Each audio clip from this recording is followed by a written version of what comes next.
Mesdames, Mademoiselles et Messieurs, bonjour, bienvenue dans cette nouvelle édition de votre journal de 15 heures. Voici les titres de l'actualité.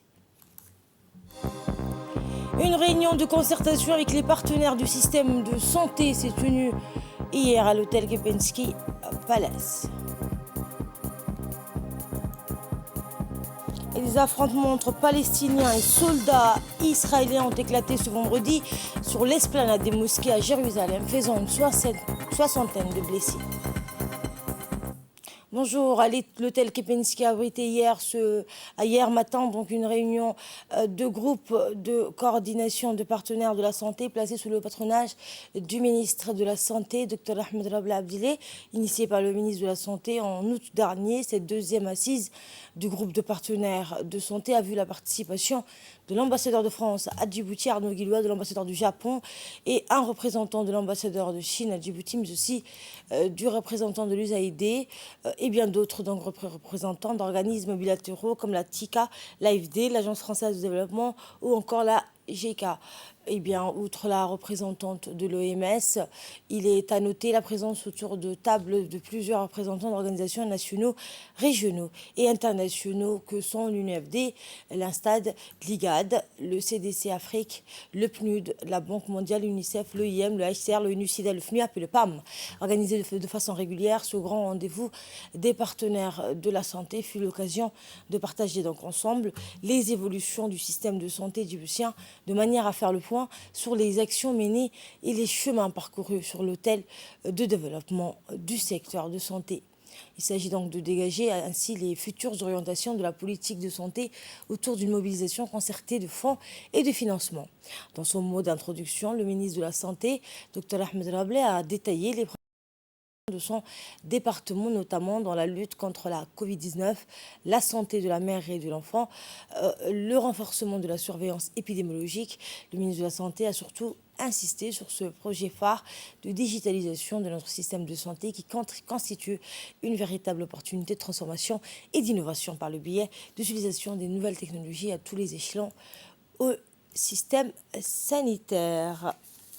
Et la représentante de l'OMS à Djibouti a indiqué l'entière disponibilité de son agence ainsi que celle des autres partenaires onusiens présents aux côtés du ministère de la Santé pour soutenir et participer au financement des différents projets structurants du système de santé djiboutien. Nous l'écoutons. Priorité pour la population et le gouvernement djiboutien. Et c'est vous et vos collègues au ministère de la Santé qui s'attellent au quotidien et sans relâche pour répondre aux nombreuses urgences et priorités sanitaires du pays. Ce leadership et engagement, Monsieur le Ministre, s'est encore manifesté par la récente campagne de vaccination contre la poliomyélite. Cette campagne, en 2 tours, s'est préparée et organisée avec efficacité. Elle visait à protéger tous les enfants de moins de 5 ans contre cette maladie tragique, comme vous l'avez dit, indépendamment de leur nationalité et surtout de territoire. Nous pouvons ainsi leur garantir un avenir riche en opportunités à tous ces enfants. Nous avons tous fini en beauté sur cette campagne et cela montre bien la richesse et l'impact d'un partenariat efficace. Cette campagne montre aussi l'importance des systèmes de routine.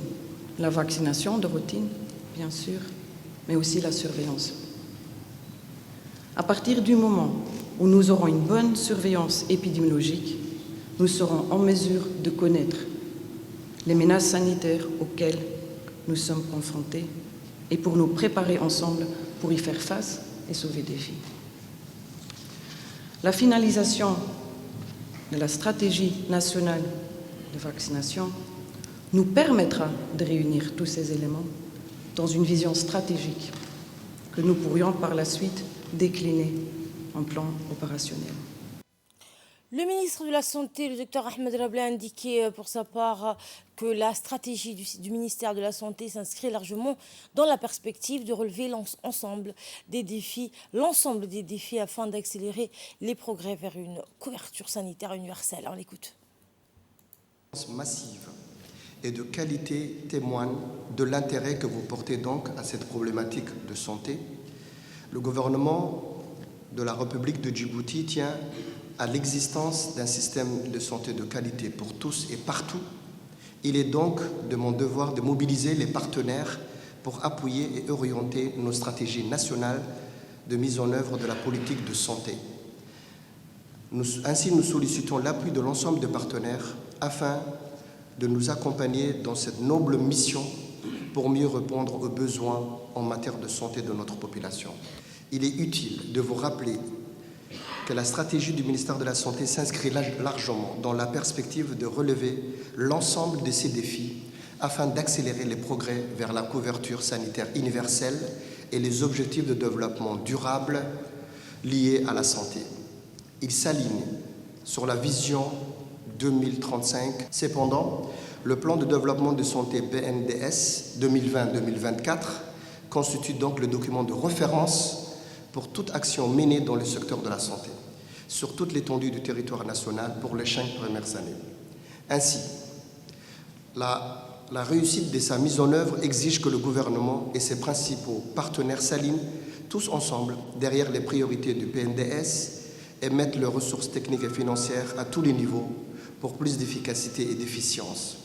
Par ailleurs, cette mise en œuvre aboutira à une réflexion de dialogue du symposium de santé,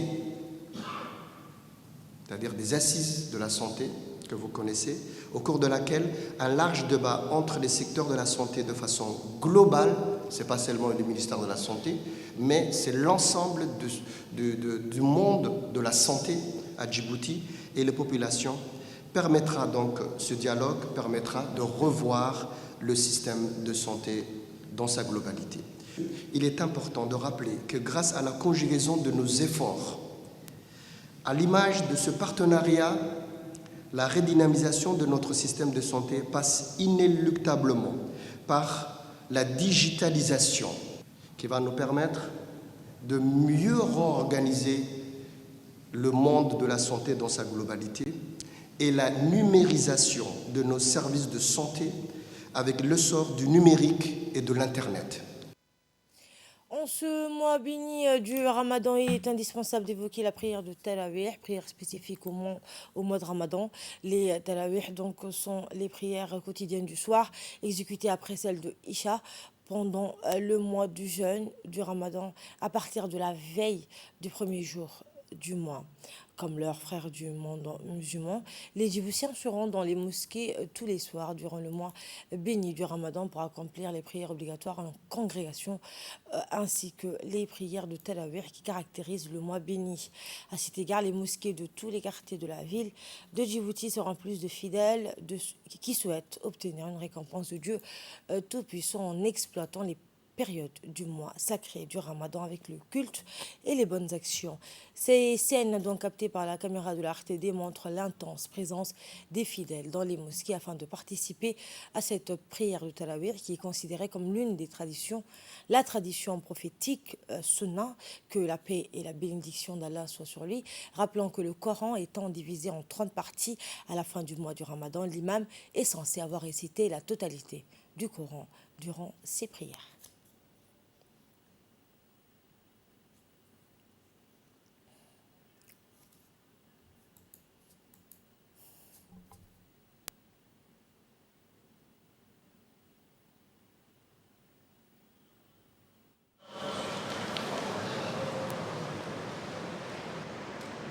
الله أكبر.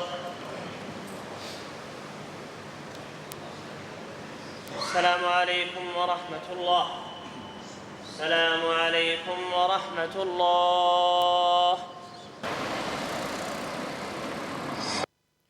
La préfecture de la région de Dikil a organisé des opérations d'iftar collectif hier.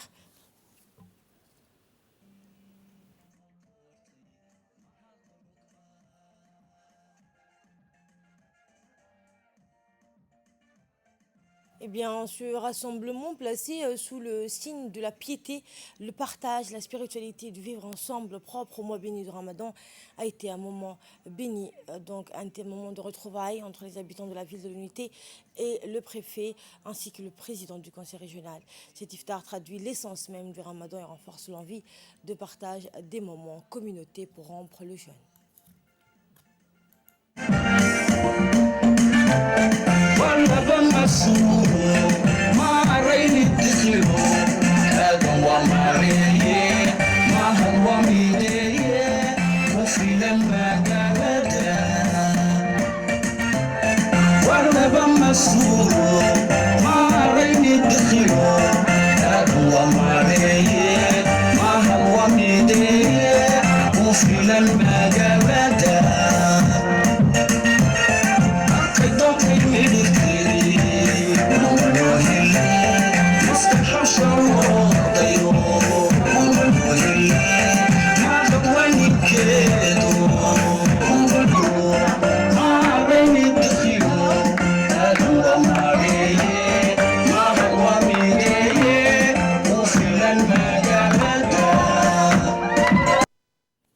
Une cérémonie dédiée de la clôture donc à des activités de l'année scolaire, la mémorisation du Saint-Coran ainsi que de faire ses adieux à la 5e promotion des élèves de terminale s'est tenue au centre Roi Abdelaziz pour la mémorisation du Saint-Coran. C'est donc à Tadjoura, le centre Roi Abdelaziz pour la mémorisation du noble Coran de Tadjoura a été créé en 1975 et contribue activement à la promotion de la langue arabe et de la culture islamique dans cette région ainsi que la mémorisation du Saint-Coran. Ce centre témoigne des fortes relations fraternelles qui existent entre les gouvernements de la République de Djibouti et du Royaume d'Arabie Saoudite, de la coopération fructueuse, notamment dans le domaine de l'éducation.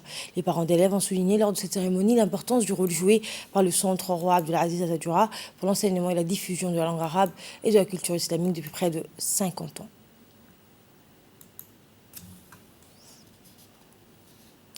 Le groupe Abou Ahmed a procédé à une cérémonie de distribution de vivres dans les localités de Karta, Gueda Akalwen et de Hibale, des localités donc situées dans la région d'Arta. Au total de 300 ménages ont bénéficié de cette assistance humanitaire. Les dotations alimentaires étaient constituées des lots comprenant chacun du riz, de la farine, du sucre, des pâtes, des dattes et des tomates. À noter enfin que les distributions de vivres du groupe Abou Ahmed durant le mois béni du Ramadan s'inscrivent dans l'assistance globale faite du soutien humanitaire que le groupe Abou Ahmed étend régulièrement aux couches les plus défavorisées de notre communauté.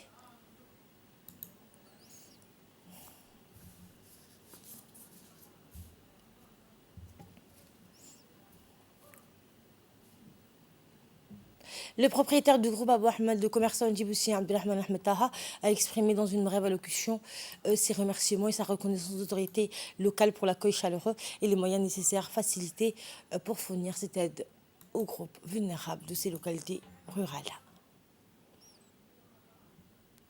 Les officiers de la police judiciaire du commissariat de Hodan ont reçu dans la journée du 12 avril dernier une femme qui déclarait avoir été victime du fait d'extorsion d'une somme numéraire de 810 000 francs qui se trouvait donc dans la caisse de sa boutique. Elle précise aux policiers que 2 individus sont entrés dans la boutique et ont aussitôt réclamé l'argent qui se trouvait dans la caisse. Menacée avec une arme blanche, la dame leur a remis la totalité du contenu de sa caisse. Après la déposition de la plainte de la dame, les policiers ont aussitôt effectué une patrouille mobile en suivant les différents renseignements recoupés sur place. En effet, plusieurs témoins ont déclaré aux OPJ du commissariat de Hodan avoir aperçu 2 individus ressemblant au signalement donné par la victime. Les 2 hommes ont ainsi pu être interpellés non loin du lieu de leur forfait. Lors de leur arrestation, les 2 hommes portaient sur eux 3 couteaux. Pour plus de sécurité, il est conseillé aux commerçants de ne pas garder de grosses sommes d'argent dans les caisses de leur boutique, mais de les mettre à l'abri ailleurs. La mise en place de caméras de surveillance est toujours d'une grande utilité en cas de vol. Suite à une opération de patrouille de surveillance du littoral maritime, les équipes de la garde-côte djiboutienne ont intercepté dans la nuit du 13 au 14 avril une embarcation de pêche yéménite engagée dans des activités de pêche illégales dans les eaux djiboutiennes, dans la zone du Blanc d'Ankali.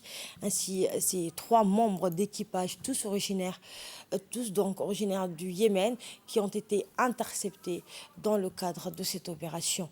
Une quantité importante de poissons de différentes espèces a été donc aussi saisie à bord de cette embarcation de pêche.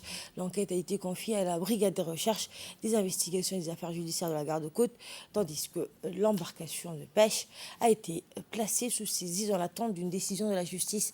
Cette opération est un nouveau témoignage de l'engagement permanent de la garde-côte djiboutienne afin de protéger la richesse des ressources halieutiques de notre pays.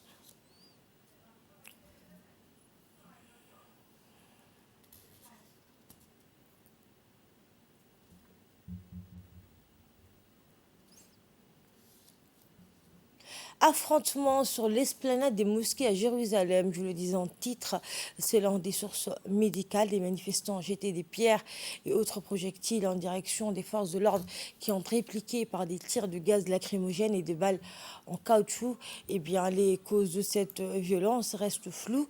La police israélienne a fait état d'une procession à l'aube amorcée par des dizaines d'émeutiers masqués et brandissant le drapeau du Hamas qui ont jeté des pierres en direction du mur des lamentations, un haut lieu de prière pour les Juifs. Ces violences surviennent en plein mois de Ramadan dans un contexte de regain de tension en Israël après plusieurs attaques meurtrières.